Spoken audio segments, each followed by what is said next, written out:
발베르데까지 점프하며 상대를 완전히 1대1로 압박하는 후반전 레알입니다. 안녕하세요, 엘미야입니다. 우리가 알던 엘클라시코가 돌아왔습니다. 코파델레이 결승전 연장까지 넘어가는 치열한 경기 끝에 바르셀로나가 레알 마드리드를 꺾고 우승을 차지했는데요. 이번 시즌 3번의 맞대결에서 바르샤가 모두 승리를 거두게 됐지만 격차가 컸던 두 경기와 달리 정말 팽팽하고 치열했던 결승전 엘클라시코였습니다. 바르셀로나는 레반도프스키와 발데가 부상으로 빠졌고 레알 마드리드 역시 은바페가 부상 여파로 벤치로 시작했는데요. 전반전은 바르셀로나의 경기였습니다. 바르샤는 후방에서부터 빌드업으로 레알의 압박을 풀어내고 중원을 장악했는데요. 4-3-3의 바르샤를 상대로 레알 역시 4-3-3을 기반으로 수비를 펼치며 이때 상대 중원을 1대1로 대응시켰습니다. 이때 바르샤의 포백은 레알의 3톱에게 수적 우위를 갖는데요. 이 점을 활용하기 위해 바르샤는 레알을 후방으로 끌어들이고 호드리구가 2대1에 놓이게 됩니다. 호드리구가 이니고를 압박하자 제라르 마르틴에게 연결하며 수월하게 압박을 풀고 이어서 발베르데가 압박하자 프리가 된 페드리에게 볼을 연결하면서 압박을 풀고 페드리와 대용을 중심으로 중원을 장악하는 바르샤입니다. 이번엔 호드리구가 이니고를 압박할 때 라이트백 바스케스가 점프하여 마르틴을 압박합니다. 하지만 압박의 강도가 강하진 않다 보니 원투 패스로 쉽게 압박을 풀어나오고 이때 바스케스가 점프한 사이드 뒷공간을 하피냐가 공략합니다. 이렇듯 좌측면에서는 호드리구가 계속해서 2대1이 걸리고 하피냐가 적극적으로 하프 스페이스를 공략했습니다. 우측면에서는 라민 야말이 사이드를 흔들었는데요. 쿤데는 언더래핑을 통해 상대를 끌고 들어가며 야말에게 공간을 만들어주고 야말이 안으로 치고 들어온 뒤 때린 중거리 슛이 골대를 아주 살짝 벗어납니다.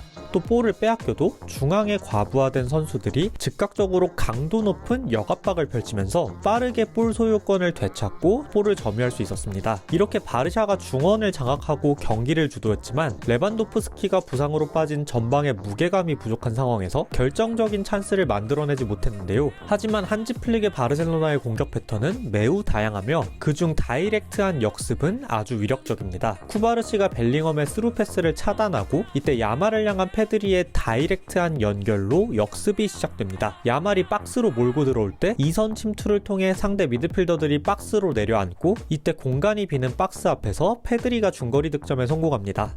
레알의 지공 상황에서도 바르샤는 높은 강도의 압박을 이어갔는데요. 1차 빌드업 시 4-2-3-1 기반의 레알을 상대로 바르샤는 윙어들이 전진하여 채널링을 준비하고 투톱은 상대 투볼란치를 압박하며 풀백들이 점프하여 상대 풀백을 압박할 준비를 합니다. 풀백들은 롱볼이 나오면 빠르게 후퇴하며 후방에서는 페드리가 벨링엄을 맞고 더용이 센터백 사이로 내려서며 후방의 3백이 상대 3톱을 1대1로 대응시키면서 1대1 맨투맨으로 강한 전방 압박을 취하는 바르샤의 하이블록입니다. 바르샤의 맨투맨 전방 압박에 레알은 빌드업을 롱볼에 의존하며 불안정한 경기 운영을 펼쳤습니다. 또 바르셀로나는 오늘도 역시 특유의 하이라인 오프사이드 트랩으로 상대 공격을 효과적으로 밀어냈고 이 과정에서 비니시우스가 뒷공간을 침투하며 얻어낸 PK 역시 오프사이드로 취소되고 맙니다. 이렇게 바르셀로나가 경기를 주도하고 레알 마드리드는 다소 무기력했던 전반전이었습니다.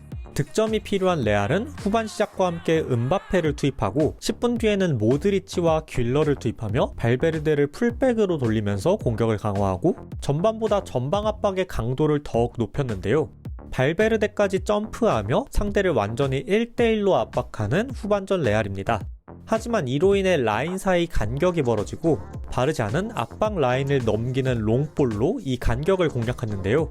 페란 토레스가 볼을 지키며 대용에게 연결할 때 올모가 3자 움직임을 통해 전진하면서 대용의 전진 패스를 연결받으며 순식간에 3대2 찬스를 맞습니다. 하지만 대용의 아쉬운 패스 선택과 하피냐의 슈팅이 빗나가며 좋은 찬스를 놓칩니다. 역시 레알이 강하게 전방 압박을 펼칠 때 이번에는 페란이 돌아뛰며 리디거를 끌어내고 이때 올모가 침투하며 역시 롱볼로 뒷공간을 공략합니다. 3대3 상황에서 페란을 거쳐 하피냐에게 연결하며 찬스를 갖지만 하피냐의 슈팅이 다시 한번 빗나갑니다. 이렇게 레알의 전방 압박을 역이용하여 치명적인 찬스를 갖지만 점수 차이를 벌리지 못한 바르샤입니다.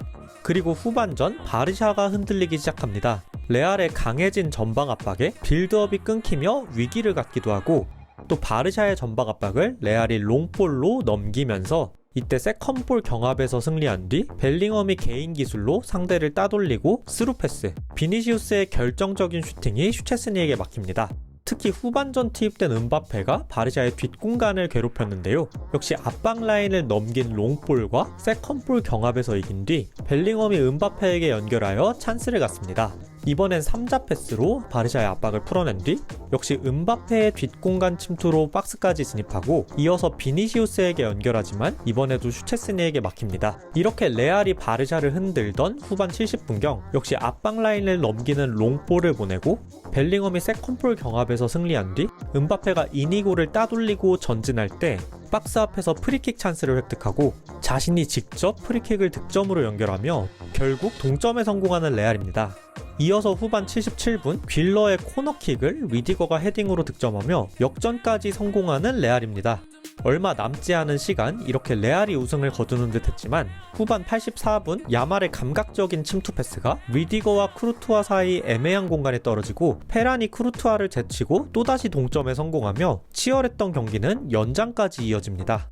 연장전 115분까지 양팀 모두 득점이 없고 우승은 승부차기에서 결정되는 듯 했으나 자기 진영에서 볼을 빼앗은 모드리치가 브라임 디아스에게 연결한 패스를 쿤데가 튀어나와 끊어낸 뒤 중거리 득점에 성공하면서 결국 치열했던 경기는 3대2 바르샤의 승리로 끝나며 바르셀로나가 24-25 코파델레이 챔피언에 오릅니다.